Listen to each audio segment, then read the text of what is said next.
Okay, let us begin. A knight charges up the slope at you. His horse pounds at the ground, carrying a heavily armored warrior as if he were a child's doll. The knight sets his lance to attack you. How do you defend yourself, O mighty dragon? So we are the dragon in this case. A knight is coming after us.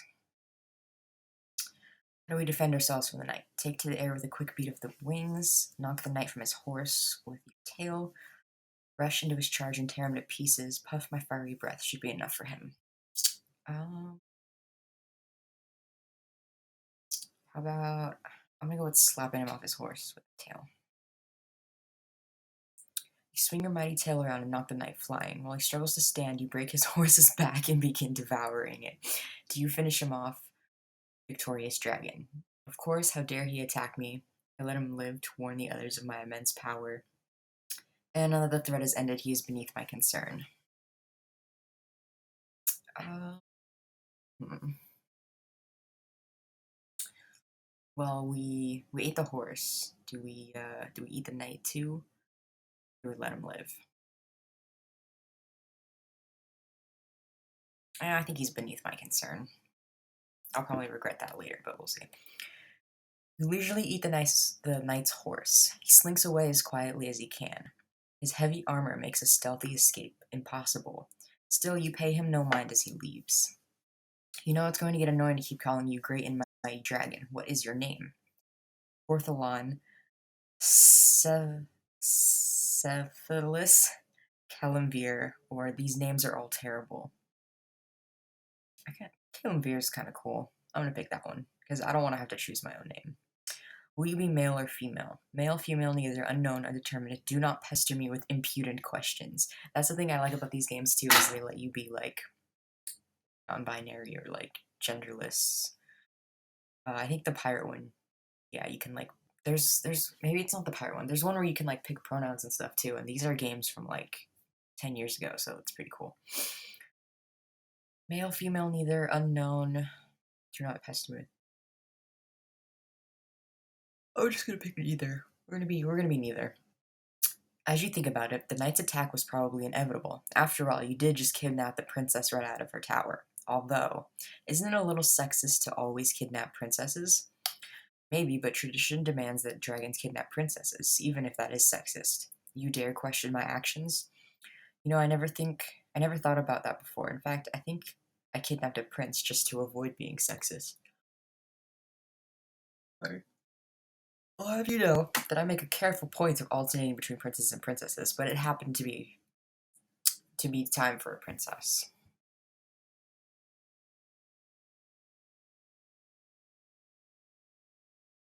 Let's see. What kind of dragon are we? Do we always kidnap princesses or do we carefully plan this out or what?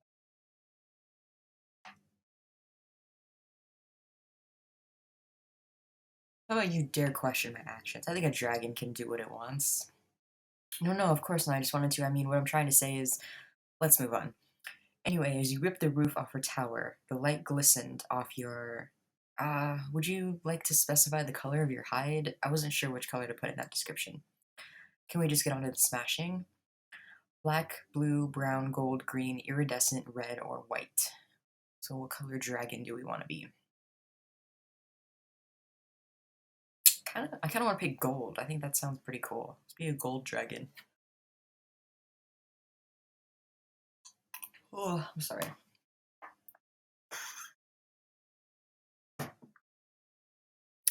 Wonderful choice. So the light glistened off your golden hide as you snatched the princess out of her tower. While we're on the subject, let's settle a few other details. How many limbs will you have, not counting your wings or tail? 4, 5, 6, or 8? I'm just gonna stick with 4.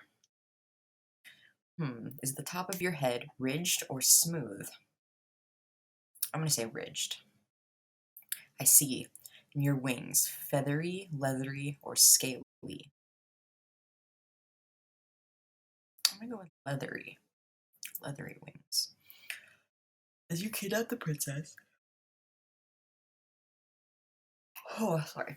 As you kidnapped the princess, you beat your leathery golden wings and flew off into the night as she clutched tightly to your ridged scalp to avoid plummeting to her doom. What are you planning on doing with the princess anyway? It's all about companionship and good conversation. I'll keep her around for a little while to learn more nights, but then she's dinner. It's a little known fact that princesses taste better than most humans. It's all about the ransom payments. Those are a quick and easy way to build a hoard. Um,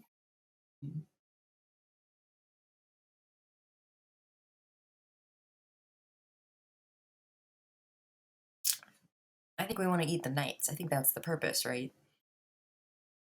I think that's the purpose. It must be the diet. In any event, you have a delightful dinner of roast princess. This would be a good time to talk a little more about your personality.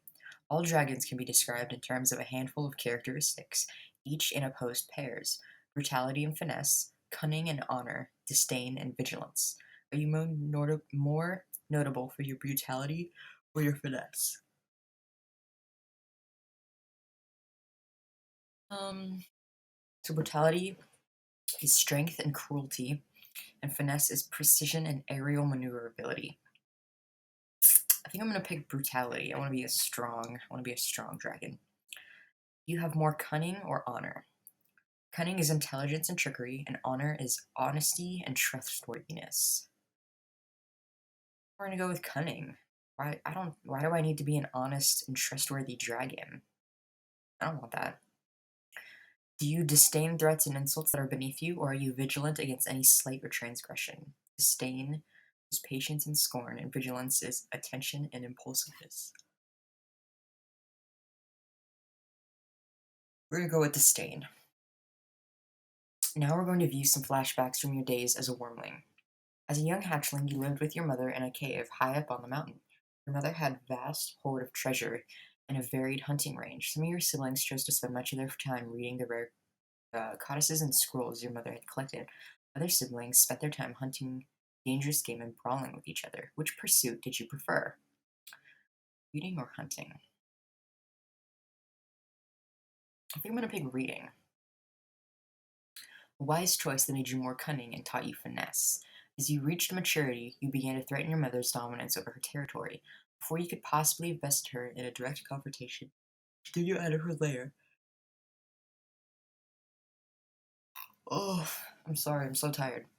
She threw you out of her lair and drove you from the lands in which you grew up, leaving you to fend for yourself without any resources beyond your claws, wings, and teeth. Did you seek revenge on her by turning some of the humans in her lands against her, or did you consider petty revenge beneath you? I sought revenge, or revenge is beneath my dignity. I think we're going to go with revenge. You were unable to truly threaten her, but you forced your mother to spend her time suppressing the revolts of human villages. The dead villagers also provided her with no tribute, reducing the increase of her hoard. Perhaps something more direct would be better as revenge, still a real gain nonetheless. Cunning and vigilance increase. After days of flight, you came across a tiny halfling traveling through the desert. Even from afar, your keen eyes detected the glint of gold and the sparkle of magic. This halfling had some sort of magic golden shield strapped to his tiny back.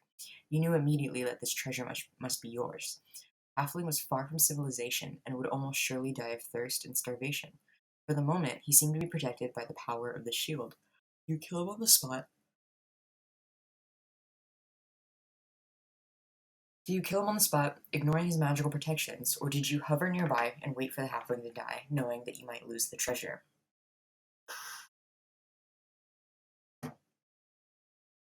Hmm. I think waited for him to die. I think patience is a virtue. There's no reason you have to do all the dirty work yourself. A few hours later, the halfling stumbled, crawled for a while, and finally stopped. You easily plucked the treasure off his body, saving yourself quite a bit of work. Disdain and finesse increase. One of your elder clutchmates was an overbearing brute named Axilmius. Axilmius loved to torment the others, always seeking to seize what did not belong to him. Calumbir, he said with a menacing grin, give me that golden shield or I'll beat you within an inch of your life. I gave him the shield to avoid a fight. I dueled him for the shield, I evaded him and hid the shield. I think we're gonna duel him. Brutality and honor increase. You fought your hardest, but Axomius was a bit stronger than you. He pinned you to the ground and pried the shield out of your claws. Then he crushed the shield in his jaws, wasting the magical energies imbued in it, and spat it out at your feet. You laughed with a great roar as he flew away. I have the following stats. Okay, so here we go. So that was like the setup to our story to figure out our stats, and then we're gonna start the adventure. So here we go. We are 62% brutality over finesse, cunning 77% over honor, disdain 75% over vigilance. Oh. And our infamy is at 59%. And so right now we have 5,000 gold coins. Let's start the adventure. You spend several weeks winging your way across the land. Life as a traveling dragon has much to recommend it. The freedom of the air, the thrill of the hunt, and plentiful sightseeing opportunities. On one particular night, sleeping peacefully under the stars, you awake to find yourself under attack. A gigantic elder dragon towers before you, whipping you hard with its tail. It must be at least 4 times your size. Whoa, how dare you sleep on my lands? Do we apologize, act tough, plead ignorance, fight back, or play nice?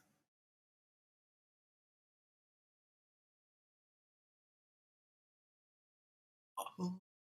I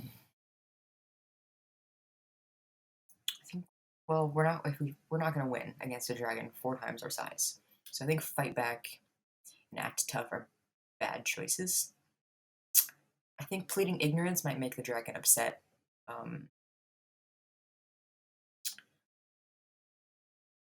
think I'm going to apologize. The elder dragon treats you with enviable disdain. It soundly beats you out of its territory. Find your own lair, it chortles. Despite the advantages, it seems that homelessness has some rather severe downsides. After all, you have nowhere to store your treasure hoard. A few days later, as you fly along, you see a large hill rising up from the land around it. Forests cover the lower slopes of a hill, giving way to grassy fields, and then a rocky crag at the top of the hill. A large cave mouth opens into the promontory. There are so many words in this, I do not know. Well, you would have to check it out more carefully to be certain. You believe that the hill contains a fairly extensive cave complex. Plenty of game runs through the forest, with herds of sheep and even cattle in some of the valleys a short flight away.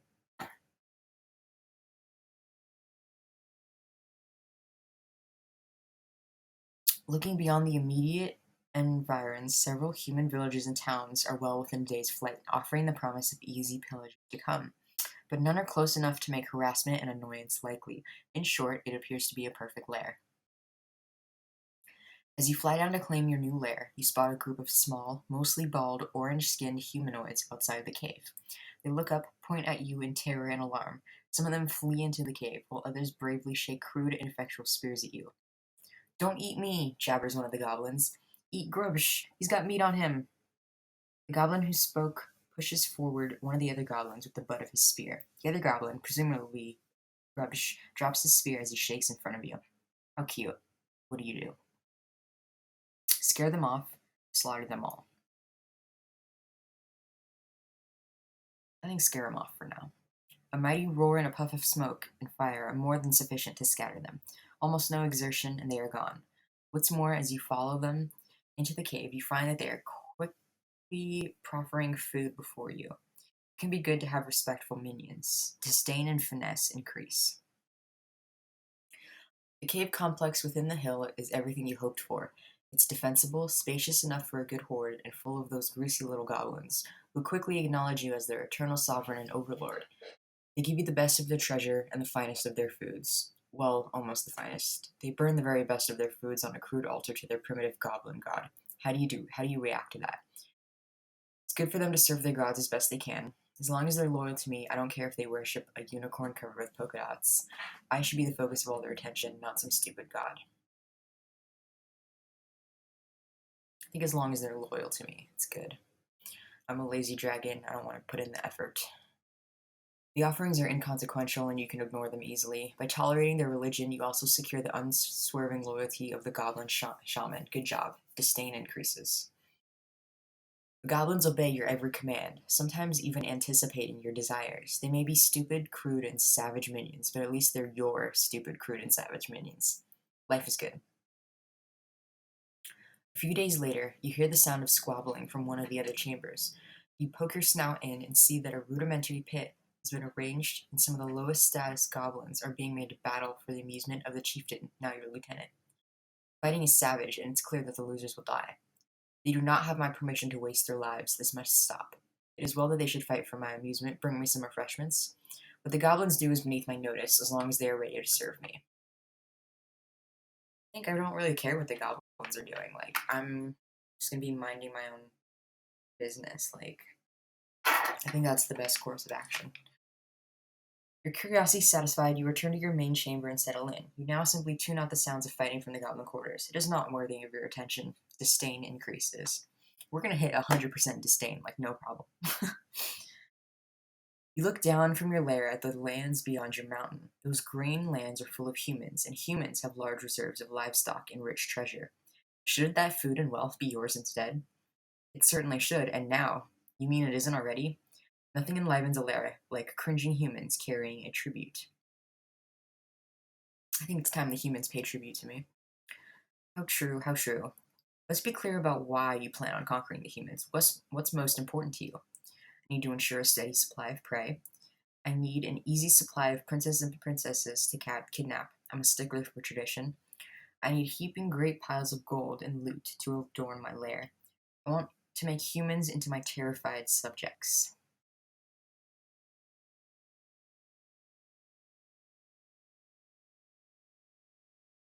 I'm torn between the gold and the prey. Although I suppose if I needed prey, I could. That's what the goblins are for, right? So I feel like taking their gold, maybe. Dragons without hordes are nothing more than scaly failures. You can hear the gold sing to you, and you want more of it. You push off from your rocky spire and glide outwards on the wind. You smell the faint scent of human cooking fires. Where to start? Conquer the nearby village, fly directly to a big city and confront the human queen there. Head to the mountain pass used by all the merchants. Send one of my goblin minions to announce my new rule to the queen of the neighboring realm. I think as a dragon, I'm above human rules and stuff, so I don't think confronting the queen or sending my goblins to talk to the queen matters. I'm a dragon. Like, I'm just gonna I think just straight up eating them is good. So I think conquering the nearby village is good. Then like you conquer the nearby village, and then word spreads to the kingdom, and then the queen comes to you. I think that's the better. Why the nearest village? It's better to start small and see if they have any defenses. People should learn that living near me is a terrible, terrifying idea. I just want to burn peasants and their thatched roof cottages. Yeah, I think we gotta start small. Good thinking, clever planning like this will be useful later on when you'll face more worthy opponents. You soar above the local village. From here you see fields of crops, shepherds with their flocks, and a few wagons filled with vegetables. It's fairly small though. In the center of the village you can see a hanging banner displaying the livery of the queen. What do you do to the village? Set the town afire and suffer no one to live. Destroy a few buildings before conquering the village. Demand their surrender and obeisance. Is that a word? Obedience? Is that what that's? Okay. Um, I don't think we want to kill everyone yet. I think maybe just conquering the village. Scare them a little bit and conquer the village. You swoop downwards and set the largest building in the village on fire with a single breath. Humans rush out of the building and stop in their tracks, clearly terrified of you. What do you say? I roar, grovel before me, humans, or be devoured. Or I say, behold, I am your new liege, lord, unless any of you brave enough to stand against me. I think we're gonna say grovel before me or be devoured. I think we're gonna go with that one. They grovel. Oh, how they grovel. There's no one here who would even think of challenging you, so they squirm on the ground and sing your praises. They're planning to betray you, of course, but for now, they're terrified and docile. You eat a bellyful of their sheep, take what few valuables they have, terrify them again for good measure, and take to the air. Infamy increases, brutality increases slightly. What's next? Fly directly to a big city and confront the human queen? Head to the mountain pass used by the merchants. Send one of my goblin minions to announce my new rule to the queen. That's enough activity on my part. I'm heading back to my lair. I think we go back to the lair for now. Return to your lair. You have demonstrated your power and might, even majesty. Now it's time for the humans to come before you and acknowledge your rulership. You wait for them on your bed of gold, not anxiously, but simply confident that they will acknowledge your power. Disdain increases. After about a month, a knight arrives at your lair. She kills a few of your goblin grounds perfunctorily, no great loss there, and calls out to you, Beast! I am Dame Elsa. Queen Juliet has sent me to demand that you end your depredations within her lands. If you do not, I shall put an end to your threat. How do you respond? I present my demands. If the humans acknowledge me as their ruler and give me adequate tribute, I will cut back on my rating. I ignore her. If the queen wants to talk, she should come here herself. Or I kill the insolent knight. Okay. What do we do? We do. I feel like this one's a bit harder.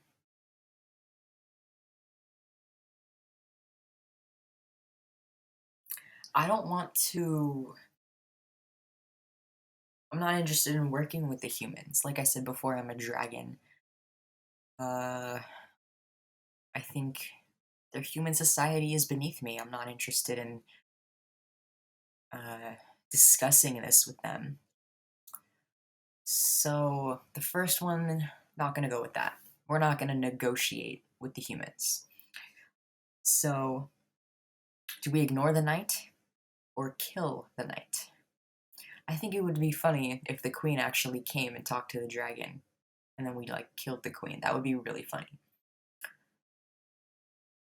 Or do we kill the knight? I kind of don't want to kill the knight. Like, she's a girl boss. We'll let her live for now. We'll ignore her. You ignore the knight, refusing to acknowledge her presence. Disdain increases. Eventually, she forces her way into your presence, cutting a path through your goblins with her sword. She's clearly persistent. When she finally reaches your actual lair, you demonstrate that persistence is no substitute for Maida's arms and eat her. Well, we ate her anyway. She killed some of my goblins, though, so that sucks. A few more nights come by over the next several months with similar results. It's a bit annoying, but random nights are no real threat to a dragon like you. Are you willing just to wait until the humans are willing to acknowledge your rule? I mean, they're just feeding me nights at this point, right? The food's coming to me. What are a few more months or years to a dragon who will live centuries? I'm not leaving my lair. Forget this, I'm going to the capital and speaking to the queen herself. Yeah, no way, I'm not going to the queen. They're feeding me free nights. I'm just chilling. It's true. Waits that would seem long to a human are just relaxing breaks for you. You even managed to sneak in a short 3-month nap. Disdain increases. Eventually, your goblin minions rouse you. Oh, great dragon, a large group of humans is outside. You emerge from your lair to see a small army camped outside under royal banners and flags of truce. Trumpets sound a fanfare as a human wearing a crown, Queen Juliet, you suppose, walks out of the crowd to meet you. Mighty dragon, we would parley with you. We have done nothing to offend you. Why do you despoil our lands? How do you respond? Loudly demand that she surrender her lands to my rule and provide me with tribute if she wants to survive. Quietly explain that her best option is to accept you as an overlord. Eat her and the whole little army. See, I said it would be funny to eat her, but now I'm thinking I don't want to kill all the humans because I still want their gold and their fear.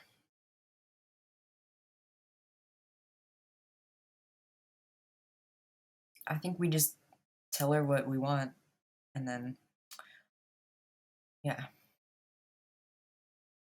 You roar, and the queen staggers backward. I have defeated your champions without any difficulty. I can destroy you and all that you hold dear at my whim. Surrender your crown and bow before me. I'm willing to let you at least beg for your life and the lives of your family. The queen shudders and then draws a small dagger. It takes you a moment to realize that she is trying to attack you with an ornament. I will never surrender my kingdom to you, beast. You are an ignoble monster worthy only of death. She is surprisingly brave to attack you with no hope of success. She is also surprisingly tasty, as you discover while chewing on her. Infamy increases. After you finish devouring her, you round up the ex-queen's advisors. You kill a few to motivate the rest, and force the survivors to abase themselves before you. As your new slaves cower before you, one of the former queen's advisors shouts out to the terrified populace, "Behold our new master, Kalimvir! To defy the dragon is death." Good. They understand the way things work now.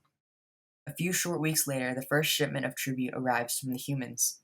You won't be able to trust them, of course, but that hardly matters as long as they keep you supplied with food and gold. I think this is going good so far. Let's check out our stats. Oh, okay. Brutality, 52%. So brutality went down a little bit because I'm sort of letting things happen. Cunning is at 77%. Disdain, 91%. So we're like, yeah, we're getting there. Infamy is at 68% now. We're at 6,500 gold coins, and we are uninjured so far. So that's good, I believe. Yeah, this is good. I'm doing another chapter.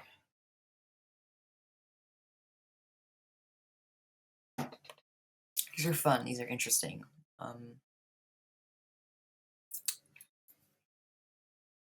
Yeah, it's good.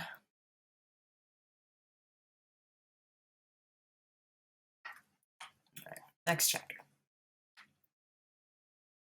You rule over your territory for several uneventful years before your goblin minions begin to report some disturbing news.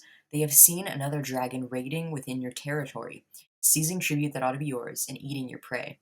Based on their description, you realize that the dragon is none other than your elder clutchmate, Axomius. Axomius was always an overbearing brute, seeking to seize what did not belong to him. You may recall what he did to your golden shield. What do you do about Axomius' incursion in your domain?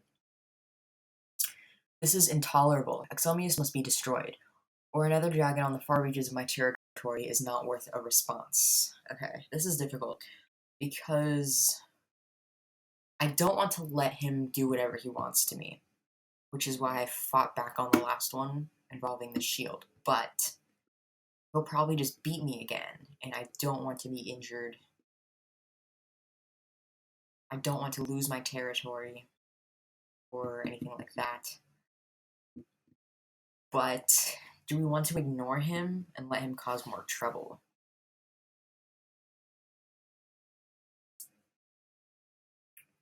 I think we'll let him off this time. Yeah. You ignore Alexamius' hunting and his raids on humans who pay you tribute. After a few weeks, however, he begins to attack caravans carrying tribute directly to you, and to move ever closer to your lair.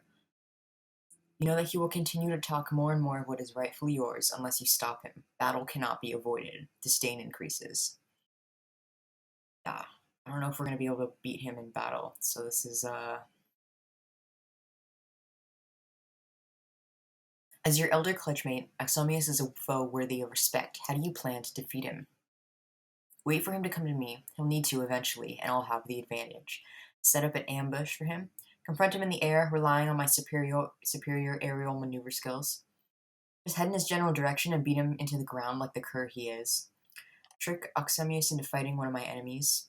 Bribe him to leave my territory and never return.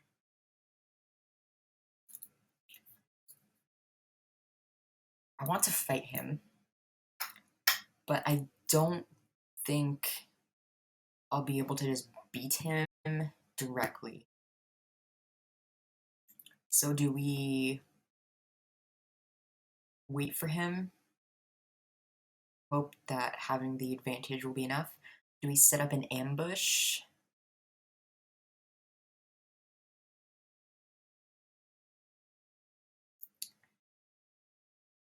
I feel like... I think we just wait for him to come. You set up in your lair and wait. You make sure to fly near enough to Oxemius that he is aware of you, while staying far enough away that he can't engage you directly. Meanwhile, Oxemius rampages across your territory. His depredations make you antsy. Instinct pushes you to meet the threat directly. Here we go. With your high disdain, you resist the urge to respond intemperately. Oxemius' raid is annoying, but you put it out of your mind. Eventually, he decides that he is unwilling to have you within the territory he now views as his own. In the meantime, you command your goblins to build a series of traps into your lair that can restrain Oxemius. Your plan is working. Cunning and disdain increase. Hopefully we'll be able to beat him with smarts, because I don't think we'll be able to beat him with brute force. Oxamius storms directly into your lair. You trigger the traps. Oxamius soon finds himself bound in enchanted chains and beneath an avalanche of falling rocks underwater. You rush in to press the attack, and he is quickly defeated. Woo! We did it! You have defeated Oxamius. He is still alive, but you have beaten him, and he will be unable to offer serious resistance. What do you do with him now? He's too great a threat to leave alive, but he is worthy of a quick and painless death. Like a cat playing with a mouse, I will make him suffer before he dies. Or he must leave my territory never to return, but he can live.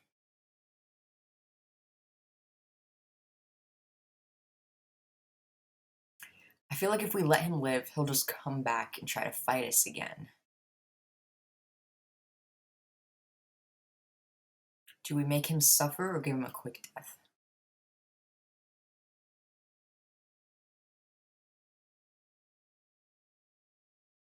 See, I think some people would say that making him suffer would be like getting your revenge or whatever.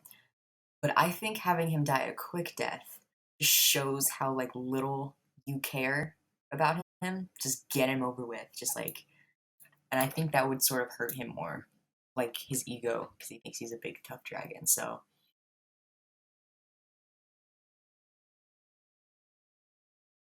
you snap Oxamius' neck, killing him instantly. He fought well and was a worthy fellow dragon. Honor increases and brutality decreases. Okay, so by killing him quickly, we got more honor. I guess by sort of respecting him that way. But we lost some brutality. I don't know if I want to lose brutality. I kind of want it to be more brutal. We'll see how this goes. Let's just check the stats. Okay, so we're interesting. So I kind of wanted to be a more brutal dragon, but we're leaning into more of the finesse. Cunning is at 64%, Disdain is now at 92, Infamy at 68. We're still at 6,500 gold coins, and we're uninjured, so that's good. Next chapter.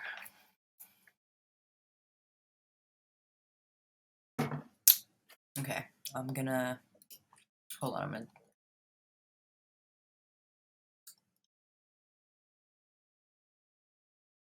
let me save this.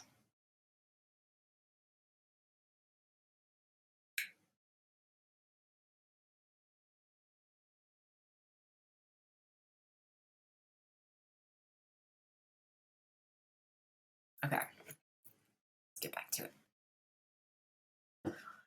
There's a traveling party of adventurers in town. The people are already calling them heroes, telling tales of their past deeds. Do-gooders like these can be very dangerous. What do you want to do?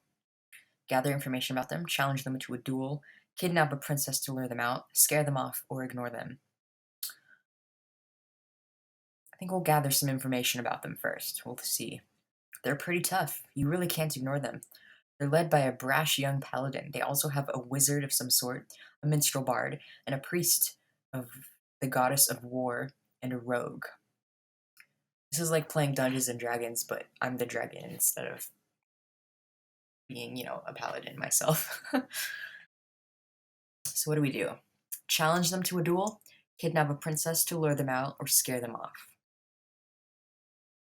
I don't think we want to directly challenge them. Again, I think like sort of going with sort of human norms and ideas is beneath me. I think we'll kidnap a princess. We haven't done that in a while. Let's be honest, are you kidnapping a princess for tactical reasons, or are you just kidnapping a princess because you like kidnapping princesses? I would say both. I mean, doing it for strategic reasons, but maybe I'll just kill her and eat her. We'll see. I thought as much. Anyway, kidnapping princesses is your specialty. It helps that her bower is in the highest eyrie in the castle. It's trivially accessible by air. You rip off the roof, snatch the princess, and fly away chortling. Bound securely in your domain, the princess offers you vast riches if you set her free. Do you accept her offer? No. That would undermine your plan, wouldn't it? Eventually the heroes arrive. Their leader, a brave paladin in shining white armor, challenges you to a duel. She is flanked by a wizard of some sort, as well as a priest of the goddess of war and a bard. Accept their challenge. Kill them on spot. Kill and eat the princess before their very eyes.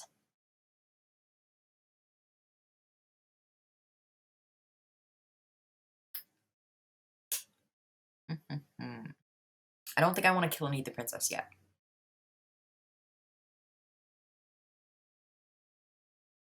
I kind of want to see what they have to offer, so let's accept their challenge. Are you really going to fight them directly on the field of battle? Yes or no, I'm luring them into a trap. Could just lure them into a trap. That might be cool. You hit and fade, gradually drawing them onto a rickety bridge across a deep chasm. You smash the bridge to particles, sending the adventurers hurtling to their doom. Well, most of them anyway. Unfortunately, you fail to notice that their rogue slipped into your treasure trove while you were field. He manages to steal a few trinkets before you return to your lair. At least he was in a hurry, so he missed most of the really valuable stuff. Infamy increases slightly. Okay, so the rogue took a bit of my wealth, but I killed the rest of them by tricking them. You are lounging on your treasure hoard when you hear the sounds of booted feet coming bravely towards your treasure chamber. The gate is that of a goblin, but what goblin wears boots? The creature who enters is walking bravely forward, clearly scared of you but secure in the notion that he's doing the right thing. He is armed with a small sword, a long knife really, and wears a crude helmet that clearly used to be a kitchen implement. He begins to speak. Like all goblins, his voice is nasal, but he puffs out his chest and begins to speak in important sounding tones. "Oh, great dragon," he quavers. "I am Thokit of this tribe. I have known all my life that I am destined for greatness. Possessed as I am of a noble soul, I have practiced for many months and have mastered the art of martial combat. In your name, I wish to ride out on the field of combat and prove my worth as a true hero. One day I shall return with a great treasure to add to your magnificent hoard. Will you grant me your blessing on my quest?" Eat him, grant him the blessing, test his prowess, or forbid him to go questing. I think that's kind of cool of him. I think we should let him go. Yeah, you go, Thokit. Thank you, Master. I swear that I will make you proud of me. Other than encouragement, are you going to help him along the way? Give him some real weapons, direct him toward the capital of my kingdom, urge him to attack a neighboring kingdom, let him fend for himself. I think we should give him a weapon. I think we can see what he can do. That might be fun. That's generous of you. Maybe your investment in him will pay off someday. Do you want to send him off in a general direction? Direct him toward the capital of the kingdom, urge him to attack a neighboring kingdom, or let him fend for himself. I think he should just go where he wants to. Hopefully he doesn't immediately die. That's what I'm worried about. Eventually, he wanders over to the neighboring kingdom in search of treasure. He manages to get himself killed, but he does do some damage. He proudly carries a banner of your kingdom and yells your name loudly when he rides onto the field of battle. This starts something of an international incident. The neighboring kingdom begins skirmishing with yours. You have not heard the end of this. Uh-oh. I should have made him stay in my own kingdom.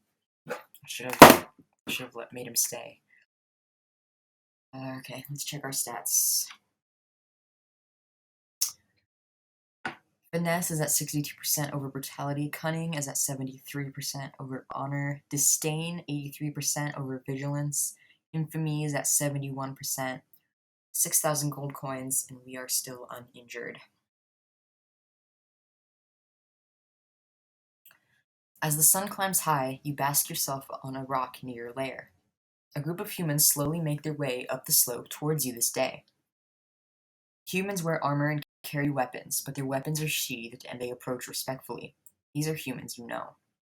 As they enter the cleared area of stone that surrounds your lair, the humans kneel before you. Recognizing your glory, O liege, begins the leader, accept our praise and hear our petition. You incline your head slightly, acknowledging her and indicating that she may proceed. As your magnificence is surely aware, almighty dragon, we are among the knights and lords that hold lands under your magnificence's rule. We bring tribute each year. Now we come to beg a boon of you. The knight pauses. Our enemies, people like ourselves but with a mighty army, have begun invading your territory. They have looted the less well-defended manors and burned some of the fields. We are ready to fight them, but your magnificent assistance would greatly strengthen our hand. One of the other knights interrupts. They are taking our animals and chattels and destroying the value of our lands. You must aid us. Your nostrils flare and a wisp of smoke puffs out of them. He dares to refer your animals, chattels, and lands as his own. A grave insult indeed. How do you respond? Ignore the insult. Lecture the young knight on the nature of feudalism. Kill the individual offender, or kill them all for their insolence. I think we kill that one guy, but I do think I should help them. Flash of one claw is all that it takes to deal with the insolent knight. His companions are clearly taken aback. Yes, they act His companions are clearly taken aback, yet they act as if nothing had happened. But then, what choice do they have? Vigilance, brutality, and infamy increase. The leader of the delegation clears her throat nervously. Mighty one, will you aid us in our time of need? I am honor-bound to defend my vassals. I need more information. The humans can fend for themselves. I do want to help them. That's good. I think having a strong kingdom will be good, and then they have more stuff to give me. Is the way to go with this. Very well, you rumble. You've served me loyally as vassals, and I will punish those who dare threaten my interests. Honor and vigilance increase. Humans convene a war council in the area surrounding your lair. You lean in closely to read their tiny human maps, nearly killing several squires. Your support, your minions plan to engage their enemies in a single large field battle. A decisive victory should end the incursions into your territory and set up an effective counterattack. Do you take a role in the center of the battle, relying on your core combat ability, or do you plan on remaining hidden at first and then striking from surprise at a point when the enemy is vulnerable? I think we stay away. I wasn't expecting to fight in this myself. I think I would actually be there.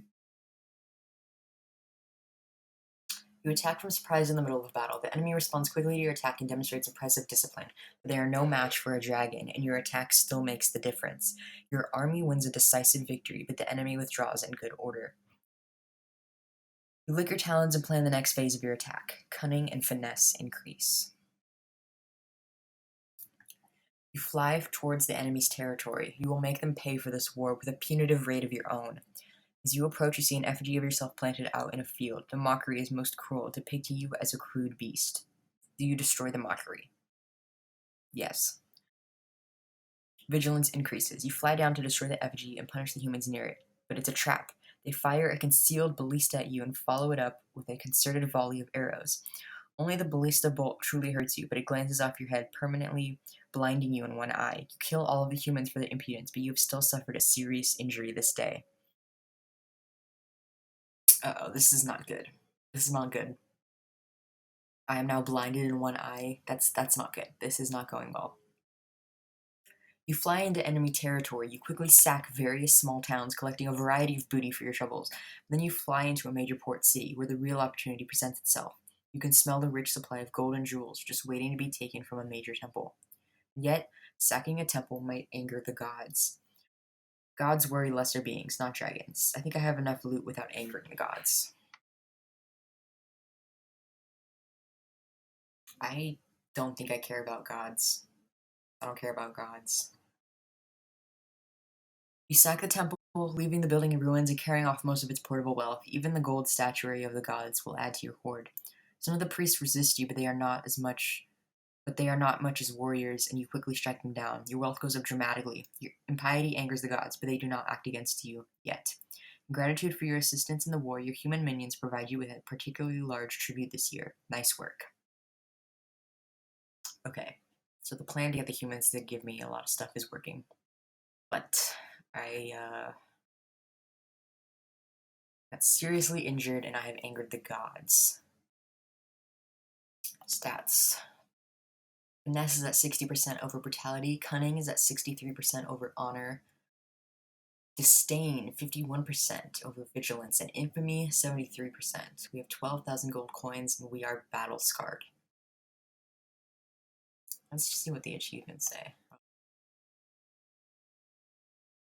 Well, we're not going to be able to finish without wounds.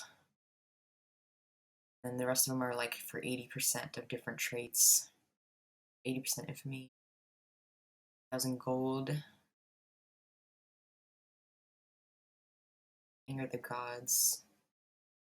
Well, we have angered the gods, so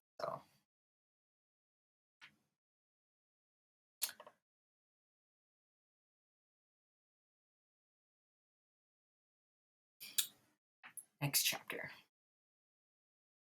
While you are flying across your territory, you spot a new shrine that your people have erected. You fly down and find that a goat has been tied to the shrine. A young woman is bowing before the shrine and praying. The symbols on the shrine depict some winged deity, but the iconography is unfamiliar. You there, you call out. To whom is this shrine dedicated? The woman looks over her shoulder at you, her eyes widen in surprise, and quickly turns, throwing herself prone before you. She speaks without lifting her head. O mighty dragon, the shrine is dedicated to you. Please have my praise and offering. I know it's not much, but it's the best I could afford. It seems the people in your territory have started to worship you. What do you want to do about that? This is heresy. Worshipping me is now forbidden. Whom they worship is their business. I ignore it. Yes, they should worship me. I encourage it.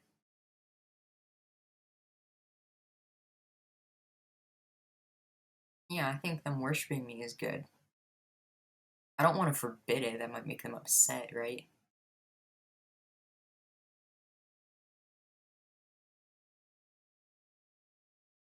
It is well that you recognize my divine glory. You place one clawed hand lightly upon the woman's form. Accept my blessing and go forth, knowing that a dragon guides your actions. On numerous similar occasions, you do everything you can to encourage the new religion. Soon you are venerated throughout your territory as widely as any of the major gods. Almost immediately, you begin to reap tangible rewards from your new status as a deity. Turns out that people will dig deeper to make offerings to their god than to their feared draconic overlord. Okay, this is good. Probably going to make the gods angrier, but this is good for me. Several weeks after you first learned of the new religious movement, a group of humans approach your lair. They carry a large golden statue with them. The artistry is not perfect, but it is clearly a dragon and probably intended as a representation of you. An old man steps forward from the group and genuflects towards your lair. Master, great dragon that breathes the fire that burns in our hearts, hear our prayer. Bless the statue that it may watch over us and that we may pray before it. The statue was clearly made out of gold with semi-precious stones for the eyes and at the tips of the claws and teeth. It is worth a small fortune and you hunger for it. Claim the statue for my hoard and send the people away, or bless the statue and send it back with them.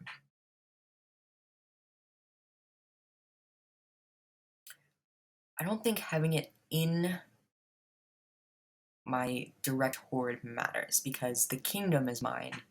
The people worship me, so it's clearly mine anyway, so they can do whatever with it. You breathe flame at the statue, not much, but enough to heat it a little, but not to melt it. The gemstone eyes shine as if some of the flame has been captured within. People praise you enthusiastically and carry the statue back to their village to be the center of their religious practices. Over the subsequent weeks, you receive increasing gifts and offerings as your religion grows. Your followers continue making offerings and praying to you. It's a pretty sweet setup, all things considered. Let's be honest though, do you actually believe you are a god, or is this just a way to gain control of your followers and extract additional offerings? Oh no, this is totally just for control. I'm not into religion. In this case, I am scamming them. This is a cult. That's what I thought. Running a fake religion dedicated to yourself isn't very pious or honorable, but it is very profitable. Cunning and wealth increase. The gods may not be pleased by your impiety. They do not deign to take action against you. Check the stats. Well, we're up to 15,250 gold coins now, so that's good. We're getting richer.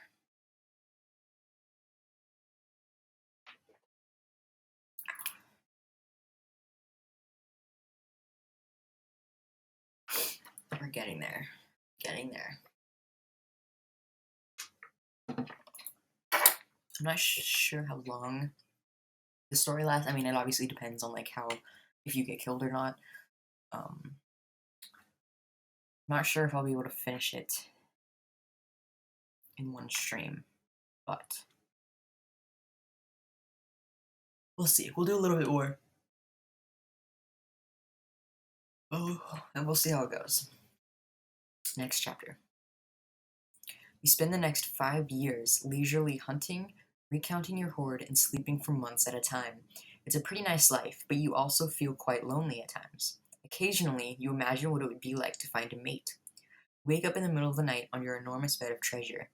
You realize that you were dreaming of a romantic partner, one who could put fire in your life again. Will you try to find a mate?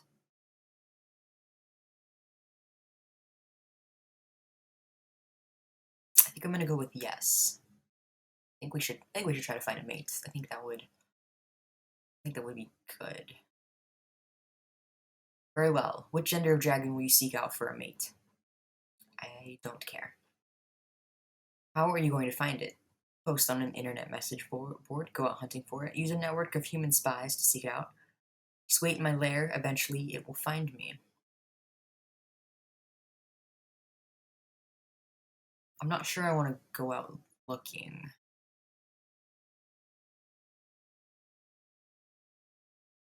Use the humans, maybe? Your spies report a suitable mate in a nearby kingdom, more than one actually. To the north, you find a green dragon with a long spiked tail and kite-shaped plates on its back. It terrorizes the countryside with its fiery breath. To the west, there's a subtle, elegant black serpent. They say that it sometimes takes human form and walks among the people, whispering in the ears of kings. To the south, you encounter an enormous, scaly sea monster. When it breaches, it leaps out of the water 7 times without exposing all of its scales to the air. It has dragged countless ships to the bottom of the sea, where it keeps a vast hoard of ancient treasures. To the east lives a strange five-clawed luck dragon with flowing whiskers, revered by the humans around it as like unto a god. Okay, which do we want to choose?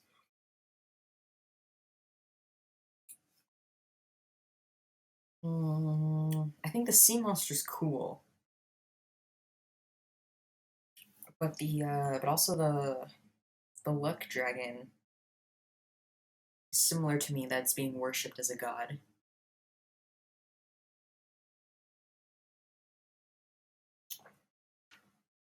Um, hmm. We're gonna go with the sea dragon. That seems cool. Let's check it out. Excellent choice. Now you'll need to do something to impress it. Destroy a nearby village to demonstrate my strength. Make graceful loops in the air to display my maneuverability. Challenge it to a game of wits to show off my intelligence. Make an offering of an enormous sapphire to exhibit my wealth. Spread rumors of my impending arrival, highlighting my fearsome reputation. Steal some of its gold and fly off. Show off our skills. I think that's cool. We'll do that. You climb skyward on a powerful wing strokes, then descend into a deep dive, pulling up just before you hit the ground. You try to roll into a cartwheel, but your right wing muscles cramp up just as you're about to start it, so the cartwheel looks more like a mistake than a display of aerial finesse. Your potential mate is not the least bit impressed with your feeble display. It rejects your advances and eventually return home to the lair alone. Well, that sucks. That's embarrassing. That's embarrassing. Cringe dragon moment. Time passes, eventually the compulsion to find a mate passes too. You still feel pretty lonely, but over time you won't mind it as much. Okay. Stats are still about the same. Next chapter. The next 2 years pass leisurely. You sleep on your hoard of treasure, hunt for prey, and occasionally sack a small town for variety.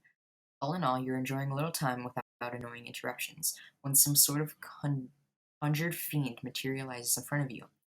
Trails smoke as it hunches before you and claws at the stone floor, bat wings fanning the air. Whatever this thing is, it isn't natural. The fiend's voice sounds like the movement of many, many slugs. O mighty Kalimvir, it gurgles. The wizard Calyx sends his regards. You have been marked for death, and I, or one of my kin, will be your executioner. Constant interruptions like this make it hard to enjoy all of your treasure. Kill it or question it. I think we want to know what's going on here first. It chortles as it hears your questions. I am sent by an enemy you didn't even know you had. I am a creature of nightmare, and 3 other dragons have fallen before my kind. When you are dead, I will eat your soul and wear your flesh as a disguise, and then my master will rule instead of you. 3 other dragons. You'd think you'd have heard about that before. Question it further or kill it. I think we'll ask it another question. Surely you have heard of the mighty wizard Calyx. He abides in the Highwood Tower of Wizardry within the very country you claim. He has grown annoyed that you overthrew his queen and has sentenced you to death. Goodbye, worm.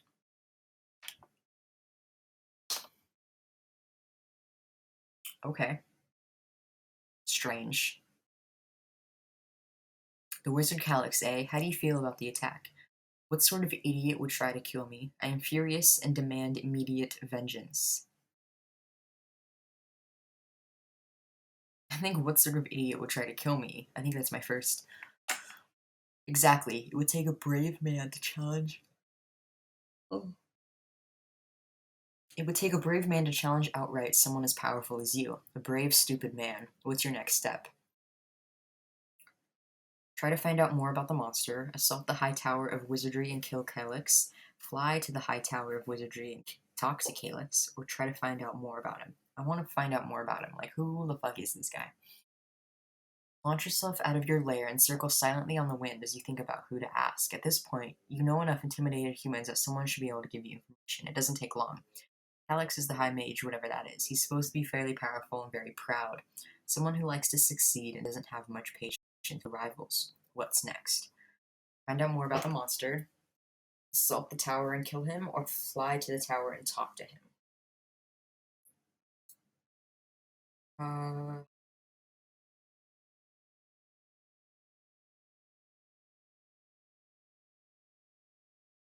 I don't want to know what that monster was, but I also think maybe I should just kill him. Should I try to kill him? But what if it's another trap?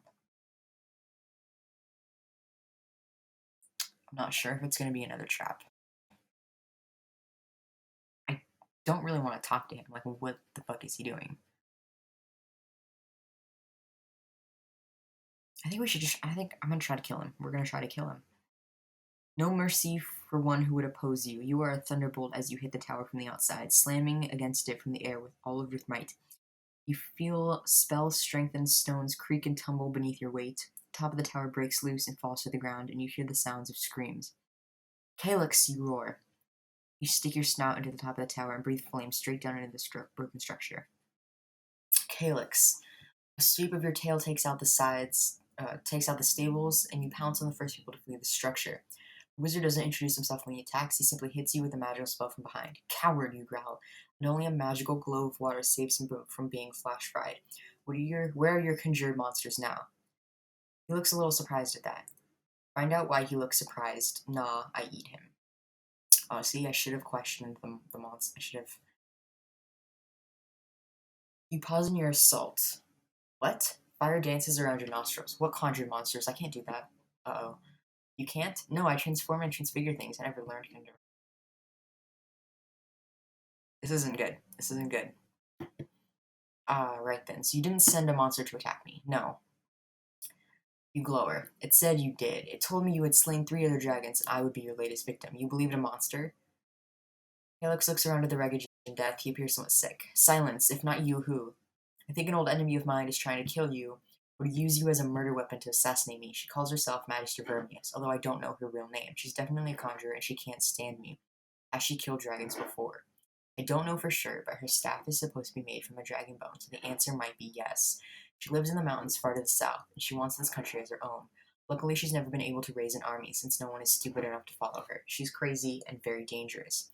You depart without another word, leaving the dying wizard and burning tower behind. A different conjured monster is waiting for you as you arrive at your lair. Mighty Kalen Veer, he mocks in a wheedling voice. Did you feel so smart as you attacked an innocent wizard just now? My true master grows more powerful while you weaken his enemies. Thank you, for you have been an awfully good little servant, and you will never know who my master actually is. Come to the peak of Crooked Mountain tomorrow at midnight. You will learn what is required of you, should you wish to live.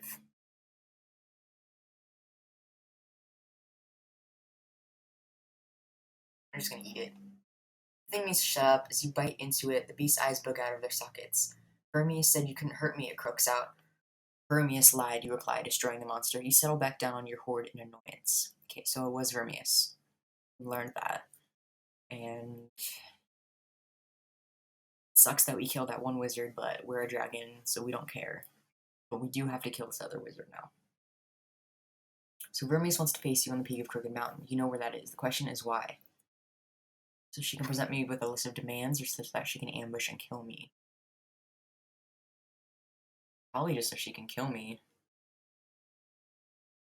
You know that she uses lies to manipulate her foes, and this seems like a classic trap. Do you want to show up atop the mountain at the appointed time? Absolutely, by myself. Absolutely, taking that human wizard Calyx with me. Or not a chance too dangerous.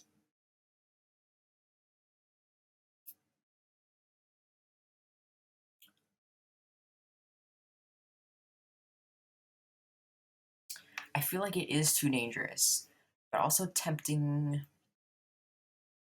to bring the other wizard with me.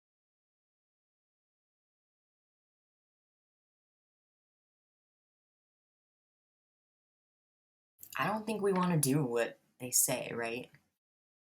Like that's beneath me, right? We want to bring our. I think we want to bring our disdain back up. Well, if that's the case, what's your better idea? I attack her tower at midnight when we're supposed to be in Crooked Mountain. I ignore it and stay home in my lair. Yeah, we're just gonna ignore this. If she wants you, she can come here to you. Disdain increases. You wait in your lair. Vermius sends a demonic minion to attack you periodically, but you dissipate them. Eventually, she seems to give up. Vermius isn't willing to let the matter drop, however. Your spies report that she has established a base of operations a few paltry miles from your lair. You can't let that go unanswered, so you fly over to attack her. She looks at you in surprise as you rip away the top of her bivouac. So you found me before I could ambush you, she says. No matter, I will defeat you easily enough anyway. She raises her dragonbone staff high. Vermius alone would be no match for an angry dragon, but dozens of summoned demons swarm to her aid. You have met your match with Vermius. The battle is epic. Over the next several hours, you face demons of every variety. Winged fiends claw at your hide. The sky rains down tiny parasitic creatures who drain your strength. Tentacled larvae wrap themselves around your throat. At the end, Vermius calls the true name of a demonic mist, Gliel. She sings into the walls that separates this world from the next. The time has come to finish this. Gliel appears in a hideous fog that insinuates itself into your nostrils. All goes dark. That's not good. I think we're dead. I think we're dead. This isn't good. I wanted to last longer than this. Unfortunately for Vermius, Gliel is flammable. You cough once, that's all it takes. Hey! Look at that. Look at that. We might still have a chance. The air around you ignites. The conflagration pierces Vermius' magical defenses. Clutching her chest in searing pain, she releases her dragonbone staff. In one motion, you bite the staff in two and eviscerate her with your claws. The last of the demonic minions flee in terror.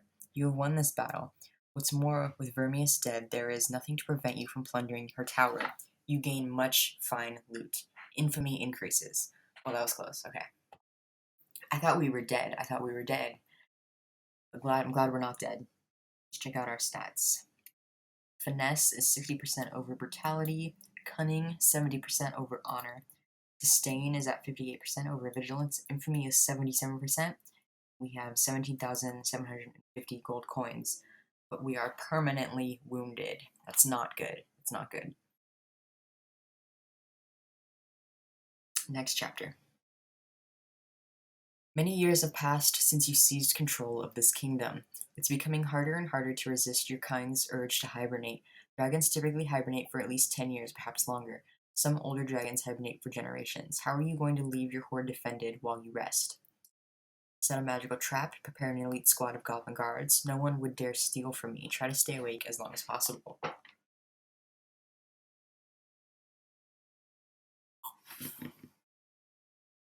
Okay. I think the last two options are obvious no's. Will the goblins be enough to protect me? I'm not sure. I feel like we should set a trap. Clever plan, but beware, magical traps are notoriously unreliable. Oh no.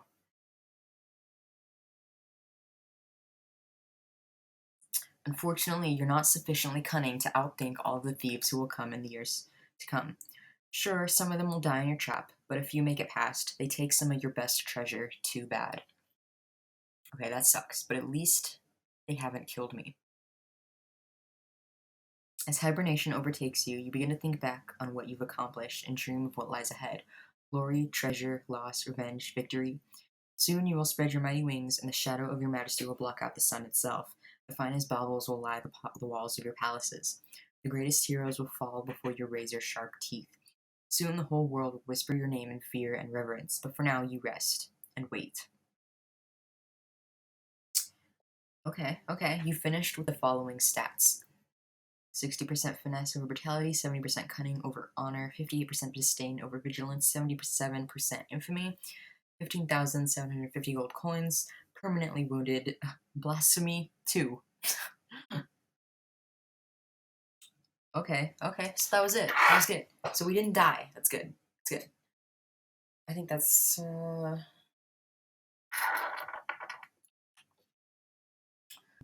think that was a good ending. I thought we were gonna die from that wizard, and we didn't. So, um,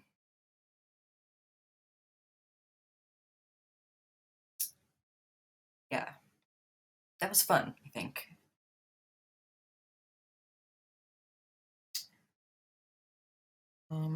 Yeah, that was cool. I don't really want to play it again. I think once is enough. I've played it before. I just kind of wanted to share that these kind of apps and games exist. I think I have there might be one or two more I might be able to play. I think there was one about pirates, and I want to say there was one that was like more involved. That was like a space thing. I'm not sure, but this was fun. Choice of the Dragon. Uh, yeah, it's a fun little app to play.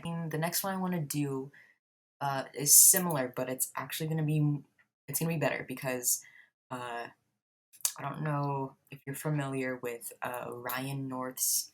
Ryan North is like a graphic novelist. I think I'll show you. I have the book here.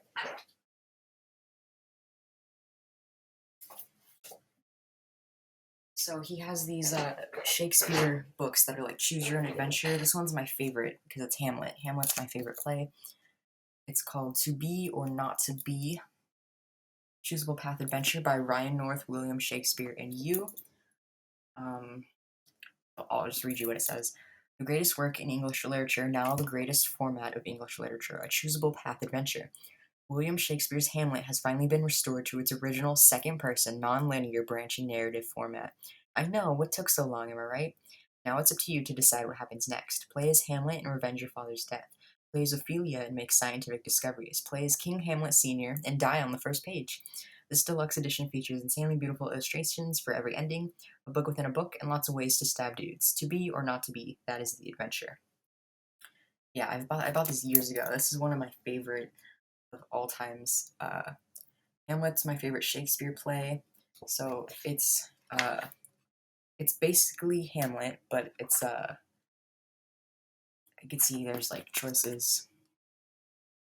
It's choose your own adventure, and then every ending has its own like illustration. Every ending has its own illustration.